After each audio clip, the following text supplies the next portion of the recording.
नमस्कार दोस्तों, आप सभी का स्वागत है बिहार दरोगा मेंस एग्जाम एनालिसिस में। जैसा कि आप जान रहे हैं कि 24 अप्रैल 2022 को यानी 24 अप्रैल यानी संडे के दिन बिहार मेंस का एग्ज़ाम हुआ था। उसका पेपर हम लोग एनालिसिस करेंगे।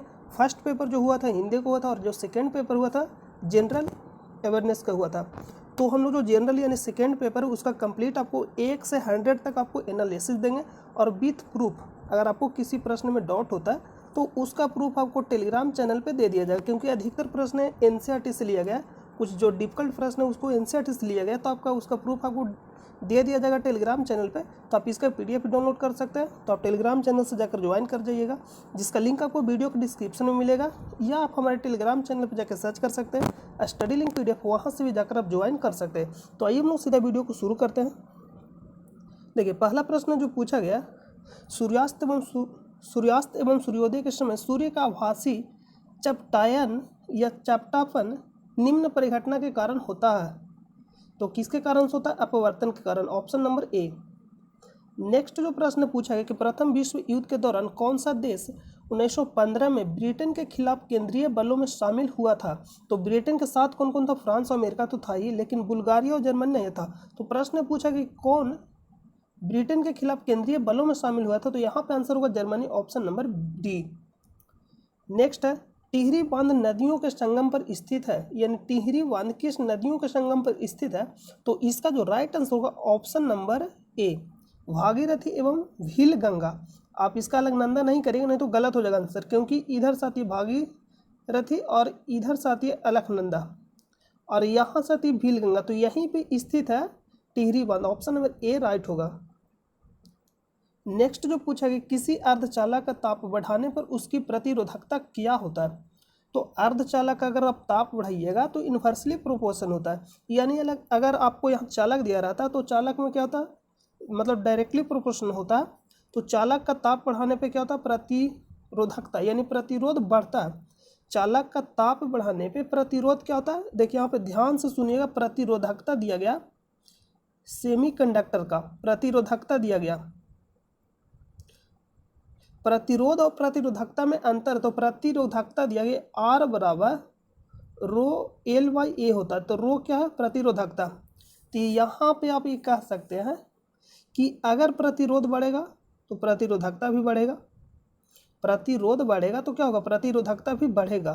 तो यहाँ पे क्या होता है? ताप के सीधा समानुपाती होता है, ताप के सीधा समानुपाती होता है प्रतिरोध, किसमें? चालक में। लेकिन यहाँ पे दिया गया अर्धचालक, तो क्या होता है? इन्वर्सली प्रोपोर्शन होता है, यानी ताप बढ़ेगा तो अर्धचालक का क्या होता है? प्रतिरोधकता घटता है। तो ऑप्शन नंबर क्या होगा? बी, घटता है। नेक्स्ट प्रश्न पे चलते हैं। नेक्स्ट जो पूछा गया कि यदि एक कूट भाषा में BRANCH को EPDLFE, यहाँ पे शायद FF लिखा गया, लिखा जाता है, तो उसी कूट भाषा में MASTER को कैसे लिखा जाएगा? तो यहाँ पे कुछ नहीं किया गया, B से E लिखा, यानी दो, यहाँ पे क्या B 2 नंबर पर, E 5 नंबर पर, यानी 3 बढ़ाकर लिखा। R से P लिखा तो R 18 और P 16 पे, यानी 2 घटाकर लिखा। तो इसी तरह से आपको करना। M यानी क्या? M हो जाएगा 13 नंबर, 13 नंबर पे, यानी 2 बढ़ाकर लिखेगा। देखिए M का नंबर पे 13 नंबर पे, और यहाँ पे 3 बढ़ा रहा है शुरू बार, तो 3 बढ़ेगा तो 13 और 3 कितना हो? 16, यानी P लिखाएगा।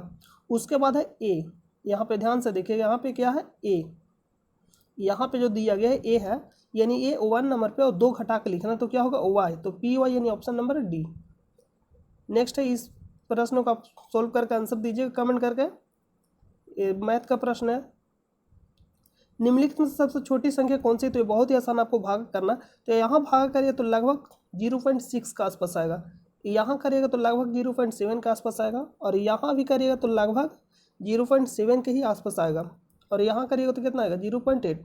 तो सबसे छोटा कौन सा है? ऑप्शन नंबर ए। नेक्स्ट है कि 1799 में टीपू सुल्तान की मृत्यु के उपरांत मैसूर का राजा किसे बनाया गया? तो कृष्ण राजा तृतीय, ऑप्शन नंबर सी। नेक्स्ट है कि कावाटार्च का रासायनिक नाम है, कावाटार्च का रासायनिक नाम क्या है? तो क्या नाम है? Sodium silicate. देखिए, कावाटार्च कहने का मतलब SiO2 होता है, SiO2, सिलिकॉन ऑक्साइड होता है, डाइऑक्साइड। यहाँ पे SiO2 नहीं दिया गया, तो यहाँ पे सोडियम सिलिकेट होगा, ऑप्शन नंबर ए। नेक्स्ट है कि प्रत्येक राज्य से राज्यसभा के लिए चुने जाने वाले सदस्यों की संख्या किस अनुसूची द्वारा निर्धारित की जाती है? तो चौथी अनुसूची, ऑप्शन नंबर बी। किस अनुसूची में होगा? चौथी अनुसूची। नेक्स्ट है कि 540 के गुणनखंडों की कुल संख्या कितनी है? तो आपको इसको कुछ नहीं करना, 540 को आपको तोड़ना है। इस तरह से आपको क्या करना है? 540 को तोड़ना है। हम आपको बता दे रहे हैं 540 को आपको क्या करना है? तोड़ना है। कि यहाँ पे इस तरह से आपको करना है, 540 को आपको क्या करना है? तोड़ना है। इस तरह से आप तोड़िएगा तो क्या होगा कि मान लीजिए कि 2 के पावर कुछ भी आ सकता है, 3 के पावर कुछ भी आ सकता है। हम आपको करके बता रहे हैं। देखिए आपको यहाँ पे सीख लेना, सिर्फ अपने से इसको कर लीजिएगा इतना। तो जितना भी पावर आएगा उसको क्या करना? 1 बढ़ा कर आपको गुना कर देना। तो यहाँ पावर 1 आए तो 2 और यहाँ पावर 1 आए तो 2। तो इसी तरह से अगर इसको हल करिएगा तो आएगा 24, ऑप्शन नंबर ए। नेक्स्ट है, जालियांवाला बाग की घटना किस वर्ष में घटित हुई थी? तो 1919, ऑप्शन नंबर सी। अगर आपको ये समझ में नहीं आया होगा तो आप इसका गुणनखंड तोड़ लीजिएगा और जितना भी पावर आएगा, मान लीजिए 2 के पावर 2 आता है तो कितना? 1 बढ़ाकर गुना करना है। जैसे मान लीजिए कि कुछ आ गया 2 के पावर 2, 3 के पावर 2, तो हमको निकालना है गुणनखंडों की संख्या। तो क्या करना? जितना भी पावर आएगा उसको बढ़ाकर गुना करना। तो 2 है तो 3 और यहाँ भी 2 है तो 3, 3 3 9। इसी तरह से आपको 540 को तोड़ना है और तोड़ने के बाद आंसर निकाल लीजिएगा। नेक्स्ट है कि बांग्लादेश एक स्वतंत्र राष्ट्र कब बना? बांग्लादेश एक स्वतंत्र राष्ट्र कब बना? तो 1971 में। लेकिन पाकिस्तान इसे राष्ट्र घोषित यानी देश घोषित कब किया था? 1972 में। निम्नलिखित में से किस में चांदी नहीं है? तो जर्मन सिल्वर। नाम है जर्मन सिल्वर लेकिन इसमें चांदी नहीं होता है। नेक्स्ट प्रश्न पर चलते हैं। नेक्स्ट, निम्नलिखित में से कौन सा एंजाइम मानव शरीर में स्टार्च के पाचन से संबंधित है? Amylase, option number C. Next है, 25% छूट दिए जाने पर राज ने एक शर्ट खरीदी तथा 20 रुपये बचाए। छूट से पहले शर्ट का मूल्य क्या था? तो इसका आंसर क्या होना चाहिए? 80। आप लोग कमेंट करिएगा निकाल कर इसका, क्योंकि छूट देने के बाद कितना बच रहा है? 20 रुपया। तो 25% के बराबर और 100 निकालिएगा तो 4, 20 चौका 80। नेक्स्ट है, यहाँ पर आपको मिलान करना है। निम्नलिखित का मिलान कीजिए। तो ये अगर आपको थोड़ा सा इसमें मालूम होगा कि ये मान लीजिए थीटा बना, तो थीटा को सामने वाले को हम लोग लंब बोलते हैं। ये आप नहीं याद रखिएगा, जो लंबा है इसको लंब बोलते हैं, थीटा को सामने वाले को हम लोग लंब बोलते हैं। तो यहाँ पे दिया गया कोण थीटा के सामने वाले भुजा, कोण थीटा के सामने वाले भुजा, इसका कहने का मतलब लंब यानी पी बटा कर्ण यानी एच। तो पी बटा एच को हम लोग क्या लिखते हैं? Sine theta. यानी ए का क्या हो जाएगा? B number. ए का बी नंबर किस में? ऑप्शन ए और सी दोनों में। तो एक को हम लोग को चेक करना पड़ेगा। कोण थीटा का आसन भुजा, कोण थीटा का आसन भुजा कहने का मतलब इसके बारे में बात कर रहा है। इसको हम बोलते हैं आधार यानी बी, और बटा में कर्ण यानी बी बटा एच को क्या बोलते हैं? तो कॉस थीटा यानी 2 का सी। तो 2 का सी, तो यानी ऑप्शन नंबर सी क्या हो जाएगा? राइट आंसर हो जाएगा। नेक्स्ट प्रश्न पे चलते हैं। हमारे देश में निम्नलिखित में से कौन सी गेहूं की अर्ध बामन एवं उच्च उत्पादन वाली किस्म है? तो कमेंट करके इसका आंसर बताइएगा आप लोग, हम इसका आंसर टेलीग्राम चैनल पे दे देंगे। नेक्स्ट है कि इंटीग्रल कोच फैक्ट्री कहाँ स्थित है? बेंगलुरु। तो बेंगलुरु में अगर एग्जैक्ट जगह हो तो क्या हो जाएगा? पेराम्बूर बेंगलुरु में। ऑप्शन सॉरी बेंगलुरु बोल दिया क्या, चेन्नई होगा, मिस्टेक से बोला गया, एडिट कर लीजिएगा उसको। पेराम्बूर चेन्नई में, ऑप्शन नंबर सी। अगर वहाँ पे पेराम्बूर नहीं चेन्नई रहता तो आंसर क्या होता? चेन्नई। नेक्स्ट है, निम्नलिखित में से कौन से प्रधानमंत्री राज्य के मुख्यमंत्री के रूप में कार्य नहीं किया? तो PV Narasimha, option number B. Chloroxylenol तथा टर्पिनॉल का मिश्रण किस रूप में करता है? तो इसका जो राइट आंसर हो जाएगा एंटीसेप्टिक यानी रोगाणुरोधक के रूप में, ऑप्शन नंबर ए। पिता तथा पुत्र की आयु का अनुपात 3:1 है, तो उनकी आयु का गुणनफल इतना है, तो 5 वर्ष बाद उनकी आयु का अनुपात क्या होगा? तो इसका जो रेशियो आएगा ऑप्शन नंबर ए 13:6। इस तरह से आपको निकालना 3x और 1x बराबर कितना हो जाएगा? 147। इसको गुना करेगा 4x² बराबर 147। सॉरी यहाँ पे 4 नहीं होगा, गुना ना करना है तो 3 ही होगा। 3 इसको डिवाइड करिए कितना आएगा? x² बराबर 4 और 2 9 27 यानी x बराबर 7 और गुना करना तो 7 21 और 7 5 वर्ष बाद पूछा तो 5 वर्ष क्या करना ऐड कर देना तो 21 और 5 करिएगा 26 और 12 यानी 26 और 12 को करिएगा तो कितना आ जाएगा 13 और 6 में। दूध को दही में परिवर्तित करने वाले बैक्टीरिया है तो लैक्टिक एसिड ऑप्शन नंबर ए। देखिए नेक्स्ट प्रश्न निम्नलिखित में से कौन सा अनुवांशिकता रूपांतरित खाद्य पादप है तो सुनहरा धान ऑप्शन नंबर डी। इससे रिलेटेड प्रश्न पूछा ही जाता है और आपको हम मेंस का प्रश्न करा रहे थे प्रैक्टिस तो उसमें से अधिकतर प्रश्न आया है।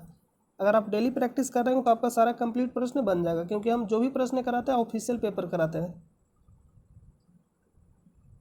नेक्स्ट समीर ने कहा सरिका मेरी माता के पोते की पत्नी है। सरिका किस प्रकार समीर से संबंधित है।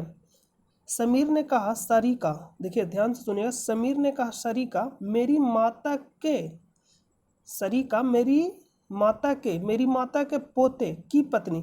मेरी माता कहने का मतलब मेरा बेटा हुआ, मेरी माता के पोते की पत्नी है तो सरिका किस प्रकार समीर से संबंधित है पुत्र वधु ऑप्शन नंबर ए। परमाणु रिएक्टर में ग्रेफाइट का प्रयोग किस रूप में किया जाता है स्नेहक के रूप में ऑप्शन नंबर बी। लुब्रिकेंट होता है तो ऑप्शन नंबर बी क्या हो जाएगा स्नेहक के रूप में। नेक्स्ट है कि मध्य रेल मंडल का मुख्यालय कहाँ स्थित है तो Mumbai CST option number C. Iron की कमी से क्या होता है तो एनीमिया ऑप्शन नंबर सी। भूमध्य रेखा निम्नलिखित में से किस देश के मध्य से नहीं गुजरती है तो बहुत ही सिंपल प्रश्न पूछा गया, आंसर हो जाएगा सी भारत। भारत से भूमध्य रेखा नहीं गुजरता। भाखड़ा नागल बांध किस नदी पर बना है तो सतलुज नदी ऑप्शन नंबर बी। जोगिया जलप्रपात स्थित है शरावती नदी पे ऑप्शन नंबर डी शरावती नदी। जहां नारा द्वारा लिखित शेख मोइनुद्दीन चिश्ती की जीवनी है तो मुनिस अल अरबा ऑप्शन नंबर ए क्या हो जाएगा राइट आंसर। महात्मा गांधी ने असहयोग आंदोलन को कब वापस लिया, शुरू कब हुआ था 1920 में, वापस कर जब भी हम प्रश्न कराते तो आपको डेली बोलते हैं कि यहाँ से प्रश्न पूछा जाता है और उसको वापस क्यों लिया गया ये प्रश्न पूछा जाता है तो चौरी चौरी घटना के कारण। और ये कब हुआ था 5 फरवरी 1922 को, तो वापस कब लिया गया था 5 फरवरी 1922 यानी फरवरी 1922 को। शुरू कब हुआ था 1920 में। नेक्स्ट है कि नामदफा राष्ट्रीय उद्यान स्थित है अरुणाचल प्रदेश ऑप्शन नंबर ए। नकाशीदार कांच के लिए निम्न में से किस अम्ल का उपयोग किया जाता है तो HF का किया जाता है ऑप्शन नंबर डी। यानी किसी भी शीशे से पर लिखना कांच इस पर तो किसका उपयोग करेंगे HF का। नेक्स्ट प्रश्न है, इसका आंसर आप लोग कमेंट करके बताइएगा कि इसका आंसर क्या होगा। देखिए जो जिस प्रश्न का आंसर हम आपको छोड़ दे रहे उसका आंसर आपको हम टेलीग्राम चैनल पे दे देंगे और NCERT से जो प्रश्न लिया गया उसका भी अब आपको वहाँ मतलब बुक में से जो वहाँ जहाँ से लिया गया उसको हम फोटो लेकर आपको वहाँ प्रोवाइड कर देंगे। सोन नदी का उद्गम स्थल है अमरकंटक ऑप्शन नंबर बी। देखिए किसी वर्ग की भुजा का माप लेते समय भुजा से 2% अधिक मापा जाता है या मापा गया उस वर्ग के परिकलित क्षेत्र में आई त्रुटि प्रतिशत ज्ञात कीजिए तो कितना आएगा 4.04%। आप इसको हल कर लीजिएगा, कुछ नहीं करना है, मान लेना है कि भुजा कितना 100 तो भुजा क्षेत्रफल कितना होता है भुजा का स्क्वायर और 2% बढ़ा दिया यानी 102 और इसको क्या करिएगा घटा के और प्रतिशत निकालना रहता है तो जो जिससे निकालना रहता है उसको कहाँ रखते हैं नीचे तो कितना से निकालिएगा 100 से। यानी इसको जब पूरा आप करिएगा 102 का स्क्वायर माइनस 100 का स्क्वायर, इसको आप हल कर लीजिएगा। हम सॉल्यूशन ऐसे टेलीग्राम चैनल पे सारा दे देंगे कंप्लीट आपको। पूगा घाटी स्थित है लद्दाख में स्थित है ऑप्शन नंबर ए। नेक्स्ट है कि कौन सा जनपद 6ठी एवं 4ठी शताब्दी ईसा पूर्व से मध्य सबसे शक्तिशाली महाजनपद बना तो क्या था Magadh option number D. Next है कि बंगाल में अमला का आधिकारिक होता था तो क्या होता था जमींदार ऑप्शन नंबर डी। मुर्रा नस्ल है किसकी नस्ल है भैंस की, ये तो बहुत बार आपको ये सब कराया गया प्रश्न 1946 में भारत आए कैबिनेट मिशन में कितने सदस्य थे? तो 3। निम्नलिखित में से कौन सा अकबर के काल का भूमि का वर्गीकरण नहीं था? तो पोलज था, पड़ौती था, बंजर भी था, जरीबा नहीं था। ऑप्शन नंबर डी क्या हो जाएगा राइट आंसर। जैन धर्म के 23वें तीर्थकर कौन थे? पार्श्वनाथ। Option number C. और 24वें महावीर स्वामी। और प्रथम कौन थे? ऋषभदेव।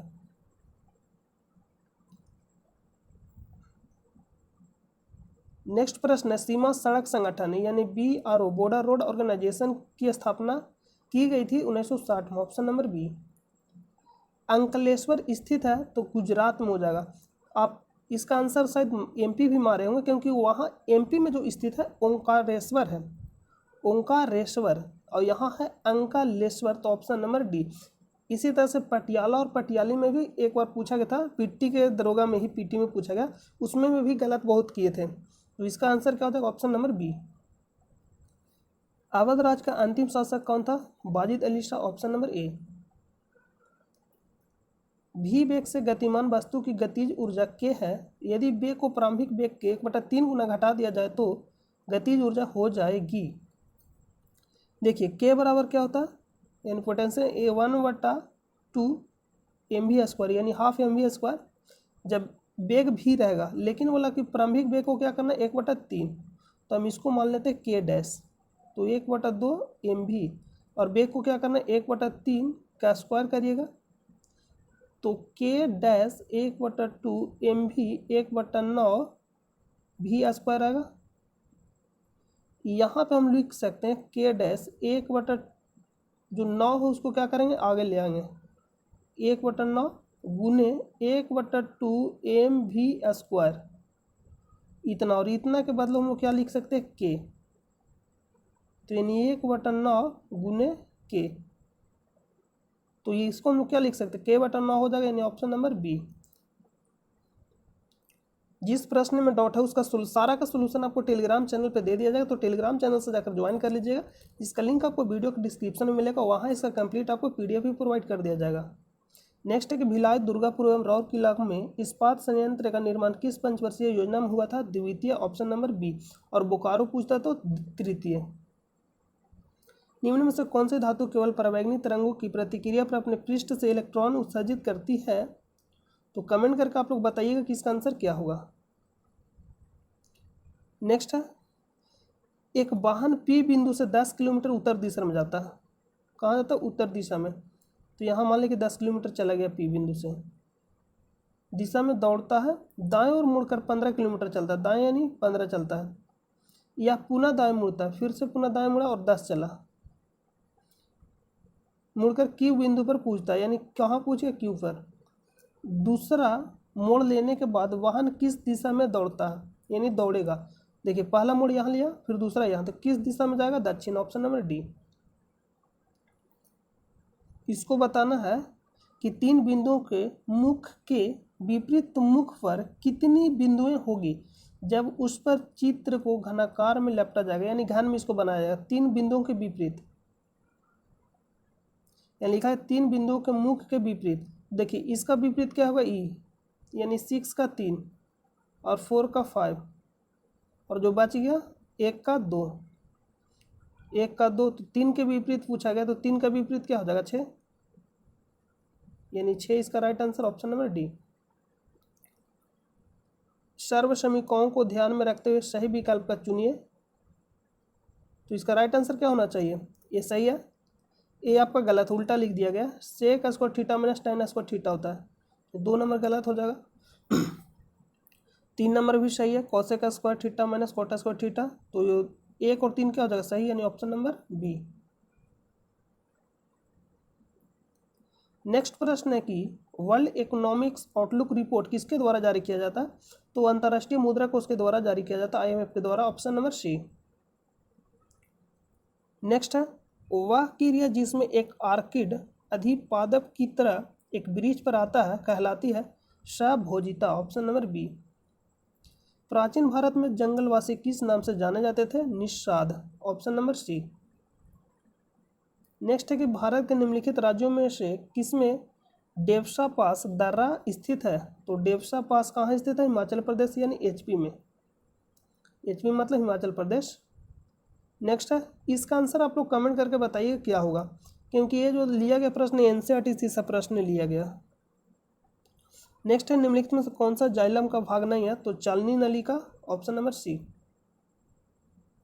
निम्नलिखित में से कौन सा क्षेत्र भारत का जैव विविधता हॉट स्पॉट का प्रतिनिधित्व करता है, तो क्या हो जाएगा, पश्चिमी घाट, ऑप्शन नंबर डी।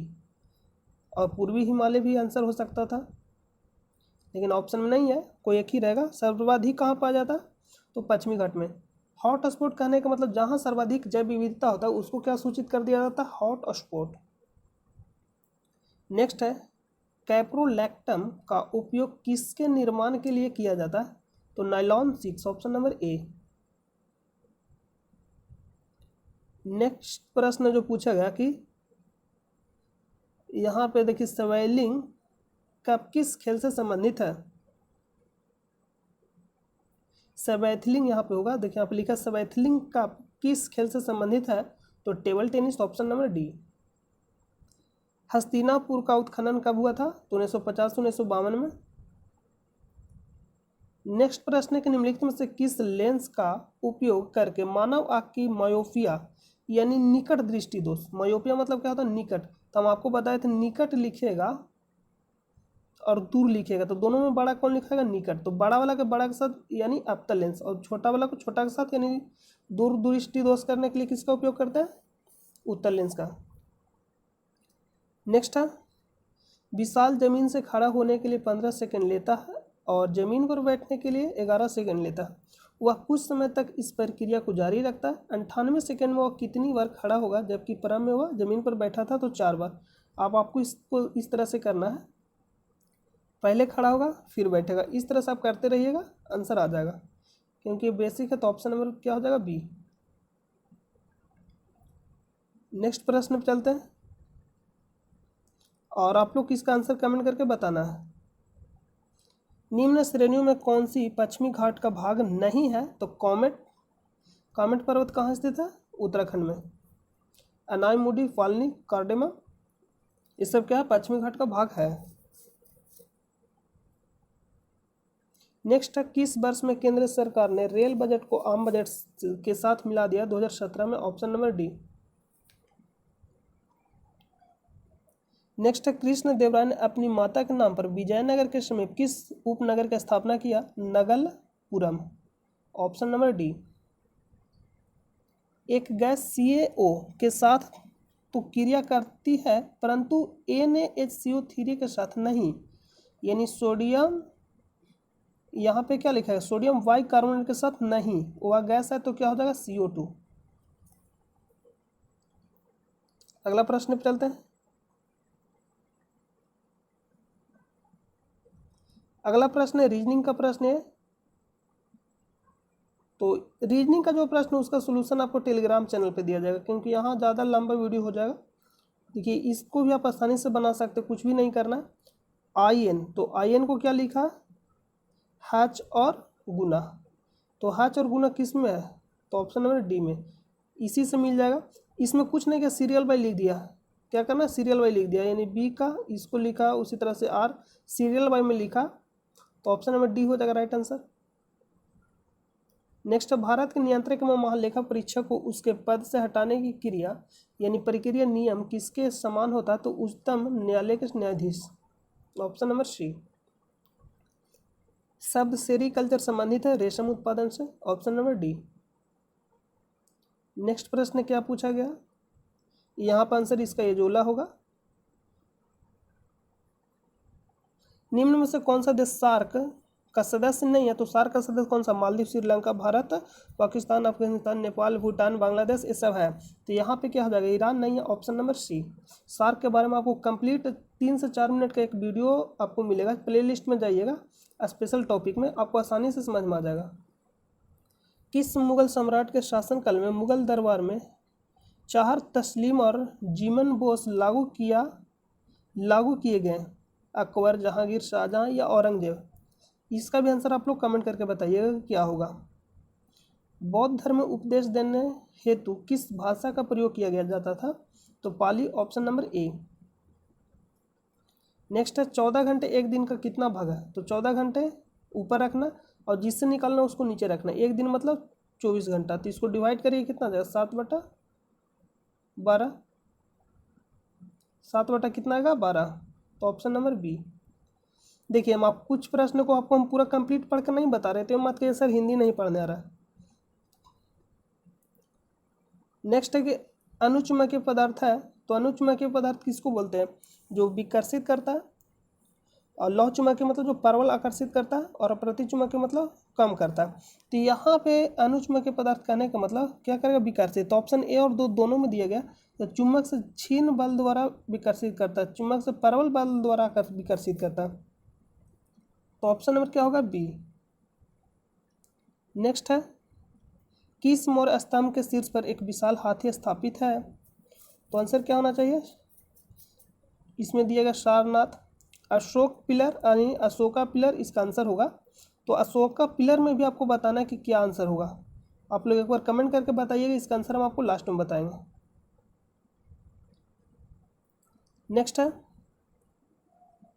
पर्यावरण संरक्षण के बारे में जागरूकता फैलाने में सहायक पुस्तक साइलेंट स्प्रिंग के लेखक कौन है? देखिए ये सब जो प्रश्न देख रहे हैं, ये भी प्रश्न हम आपको कराए थे सेट में। डायरेक्टली प्रश्न ऑप्शन के साथ आया पूरा कंप्लीट, क्योंकि हम आपको प्रीवियस ईयर प्रश्न कराते थे। तो प्रश्न का आंसर आप लोग बताइएगा कि क्या होगा। नेक्स्ट है, जब 7 को 4 से विभाजित किया जाता है तो शेषफल क्या आएगा? 3।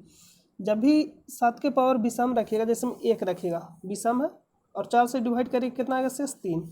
और 7 के पावर 7 भी क्या है? विषम है। उसी तरह से 7 के पावर 3 रखे और 4 से डिवाइड करिए तो कितना आएगा? शेष 3।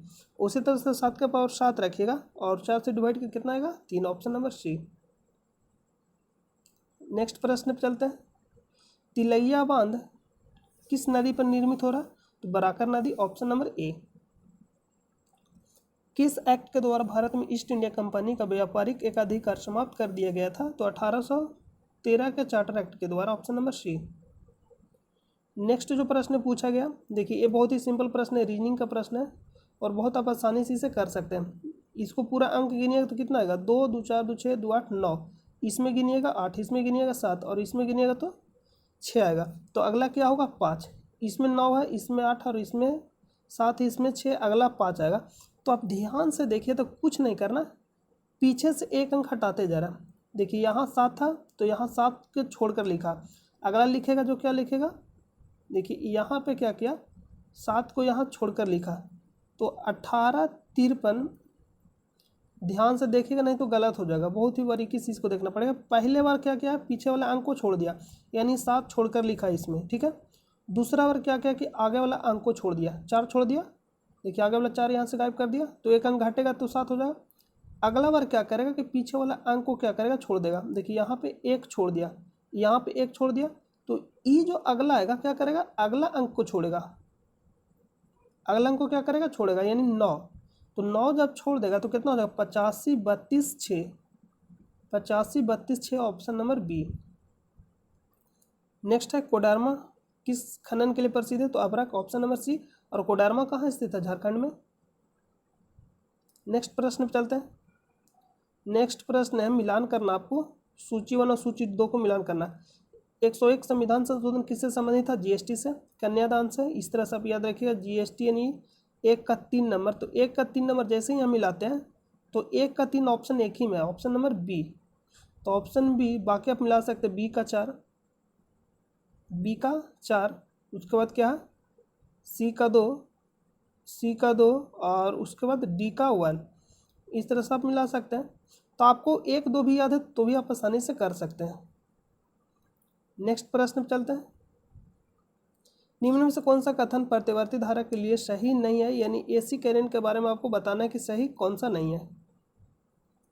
नेक्स्ट है, औसत निकालना है, तो आप इसको औसत आसानी से निकाल सकते हैं। क्या कर रहा है कि किसी दुकानदार का क्रमशः 5 महीनों का विक्रय इतना इतना इतना इतना तथा इतना इतना इतना मतलब आपको अंक पढ़ लेना। तो 6500 औसत विक्रय प्राप्त करने हेतु उसे छठे महीने में कितना विक्रय करना होगा? तो 5 महीने का दिया गया और इधर छठा महीना का क्या पूरा औसत दिया गया। तो आपको क्या करना? 65 गुने क्या करना? 6 करना, यानी 6500 गुने क्या करना? आपको 6 करना। और जितना भी अंक दिया गया है 6500 गुना क्या करना 6, और जितना भी इधर दिया गया सभी को जोड़कर क्या करना इसमें से घटा देना। तो घटाइए तो कितना, ऑप्शन नंबर सी 4991। नेक्स्ट, महात्मा गांधी की जीवनी के लेखक कौन है? कमेंट करके बताइए कि जीवनी के लेखक कौन है। दिया गया है कि डीजी तेंदुलकर, कृष्णा पिल्लाई या जेम सेनगुप्ता, सीआर दास। तो कौन थे महात्मा गांधी की जीवनी के लेखक? नेक्स्ट है कि रेगुर मिट्टी इस नाम से भी जानी जाती है। तो रेगुर मिट्टी को हम लोग काली मिट्टी, कपासी मिट्टी कहते हैं। तो ऑप्शन नंबर ए राइट होगा। अब देखिए कुछ प्रश्नों का आंसर हम आपको नहीं बताएं, जैसे में 2-4 प्रश्न ऐसे हैं जिसका आंसर हम आपको नहीं बताएं, तो आपको क्या करना है, टेलीग्राम चैनल से जाकर ज्वाइन हो जाना। वहाँ आपको इसका PDF कंप्लीट प्रोवाइड कर दिया जाएगा, और जो भी एग्जाम होता है उसका ऑफिशियल पेपर आपको वहाँ प्रोवाइड किया जाता है। तब टेलीग्राम चैनल से जाकर ज्वाइन हो जाइएगा, और जो आंसर आपको हम यहाँ नहीं बताएं उसका आंसर आपको कंप्लीट टेलीग्राम चैनल पे दे देंगे। तो मिलते हैं नेक्स्ट वीडियो में, तब तक के लिए अपना ख्याल रखिए। जय हिंद, जय भारत।